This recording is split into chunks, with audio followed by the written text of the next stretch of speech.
Ok, donc ça part. Cette vidéo, je vais essayer d'expliquer le plus simplement possible le fonctionnement des intérêts sur une carte de crédit, puis qu'est-ce qui arrive quand vous ne faites pas votre paiement au complet avant la date d'échéance. Ok, donc pour l'explication, ici, la ligne pleine, ça correspond à une période de facturation qui est en général environ 30 jours sur les cartes de crédit. Puis la ligne pointillée, ça correspond au délai de grâce, donc la période que vous avez pour rembourser votre solde au complet sans avoir à payer d'intérêt. Donc, généralement, c'est 21 jours le délai de grâce.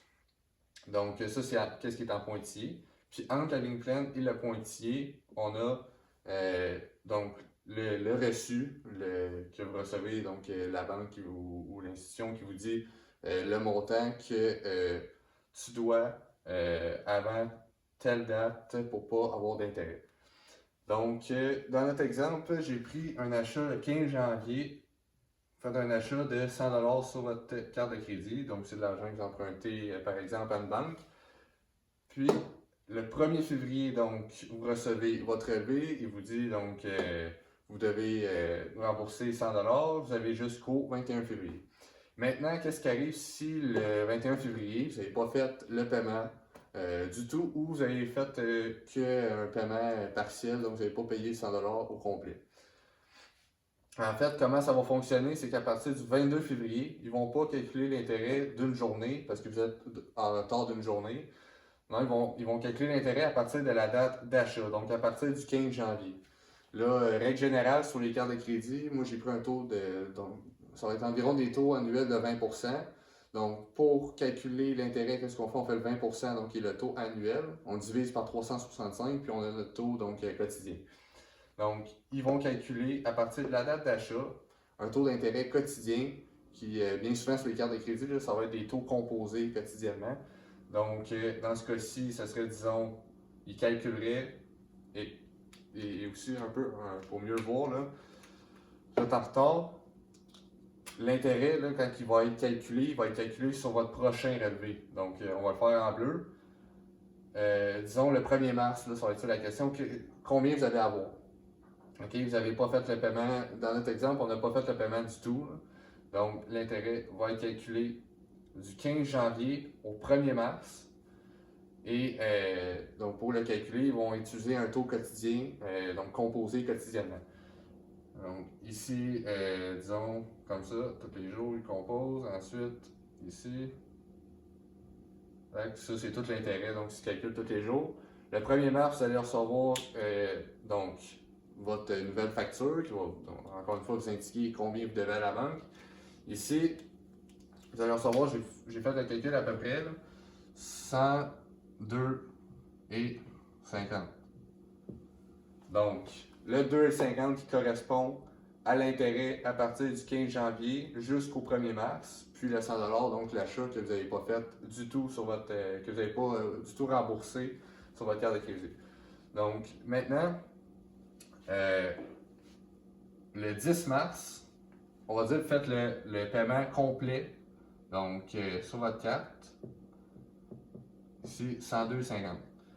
Donc là, ici, on aurait tendance à penser qu'une fois qu'on a fait le paiement complet, qu'on a eu sur notre relevé, notre solde de carte de crédit est effectivement à zéro, qu'on ne va plus rien avoir.